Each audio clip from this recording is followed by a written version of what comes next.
പശ്ചിമേഷ്യയിൽ വഷളാകുന്ന സംഘർഷം ആഗോള സമ്പദ് വ്യവസ്ഥയും ഊർജ്ജ വിപണിയെയും ശക്തമായി ബാധിക്കുന്ന സാഹചര്യത്തിൽ ഡൊണാൾഡ് ട്രംപ് നേതൃത്വം നൽകുന്ന US ഒരു നിർണായക ഇടപെടലിലേക്ക് കടന്നിരിക്കുകയാണ്. നൂറ്റാണ്ട് പഴക്കമുള്ള സമുദ്ര നിയമമായ ജോൺസ് ആക്ടിൽ 60 ദിവസത്തേക്ക് താൽക്കാലിക ഇളവ് പ്രഖ്യാപിച്ചിരിക്കുന്നത് നിലവിലെ ഊർജ്ജ പ്രതിസന്ധി നേരിടാനുള്ള അടിയന്തര നീക്കമായാണ് വിലയിരുത്തപ്പെടുന്നത്.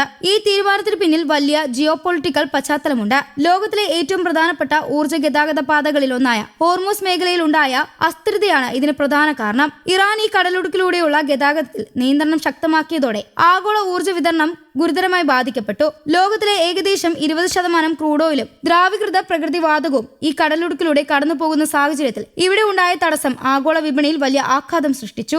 വിതരണ ശൃംഖല തകരാറിലായതും ഇന്ധനത്തിന്റെ ലഭ്യത കുറയ്ക്കുകയും ചെയ്തതോടെ അന്താരാഷ്ട്ര വിപണിയിൽ വിലകൾ കുത്തനെ ഉയർന്നു. പല രാജ്യങ്ങളും ഊർജ്ജ സുരക്ഷയെക്കുറിച്ച് ആശങ്ക പ്രകടിപ്പിക്കുന്ന സാഹചര്യത്തിലാണ് അമേരിക്കയുടെ ഈ നീക്കം ശ്രദ്ധ നേടുന്നത്. പ്രത്യേകിച്ച് ആഭ്യന്തര വിപണിയിലെ വിതരണം സുഗമമാക്കാനും ചെലവ് നിയന്ത്രിക്കുകയും ചെയ്യാനുള്ള ശ്രമമാണ് ജോൺസ് ആക്ടിൽ ഇളവ് നൽകുന്നതിലൂടെ ലക്ഷ്യമിടുന്നത്.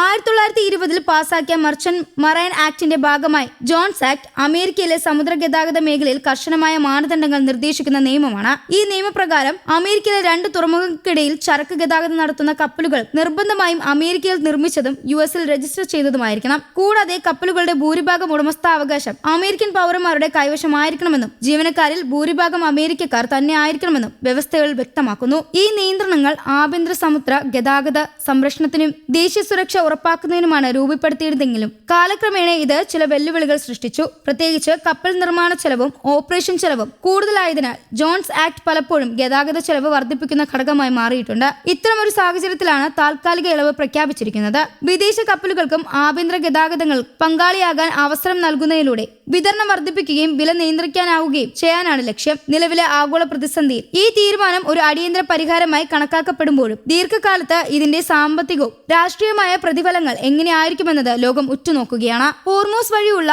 ഗതാഗതം തടസ്സപ്പെട്ടതോടെ പ്രതിദിനം 7 മുതൽ 10 ദശലക്ഷം ബാരൽ വരെ വിതരണം നഷ്ടമുണ്ടാകുമെന്നാണ് കണക്കുകൾ സൂചിപ്പിക്കുന്നത്. ഇത് ആഗോള ആവശ്യകതയുടെ ഏകദേശം 10% വരെ എത്തും.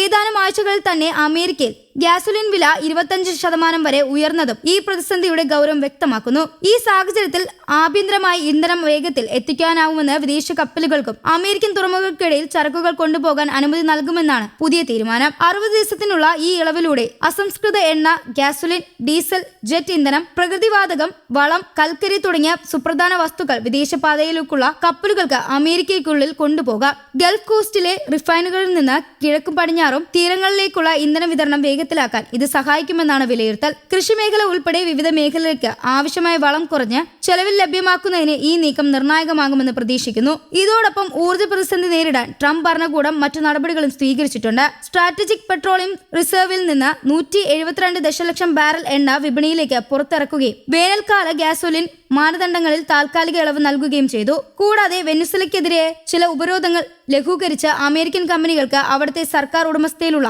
എണ്ണ കമ്പനിയുമായി പരിമിത ഇടപാടുകൾ നടത്താനുള്ള അനുമതിയും നൽകിയിട്ടുണ്ട്. എന്നിരുന്നാലും ഈ നടപടികൾ ഉണ്ടായിട്ടും ആഗോള എണ്ണ വിപണിയിൽ അനിശ്ചിതത്വം തുടരുകയാണ്. അമേരിക്കയിലെ ക്രൂഡ് ഓയിൽ സ്റ്റോക്ക് വർദ്ധിച്ചപ്പോൾ ഗ്യാസോലിൻ ഡിസ്റ്റിലേറ്റ് സ്റ്റോക്കുകൾ കുറഞ്ഞത് ഉപഭോഗം വർദ്ധിച്ചതിന്റെ സൂചനയായി കാണപ്പെടുന്നു. ഇറാഖിൽ താൽക്കാലികമായ ആശ്വാസം നൽകുന്ന നടപടിയായാലും ദീർഘകാലത്തിൽ ഈ പ്രതിസന്ധിയുടെ പരിഹാരം പശ്ചിമേഷ്യയിലെ രാഷ്ട്രീയ സൈനിക സംഘർഷങ്ങൾ ശമിക്കുന്നതിലാണ് ആശ്രയിക്കുന്നതെന്ന് വിദഗ്ധർ വിലയിരുത്തുന്നു. News desk Kerala Kaumudi.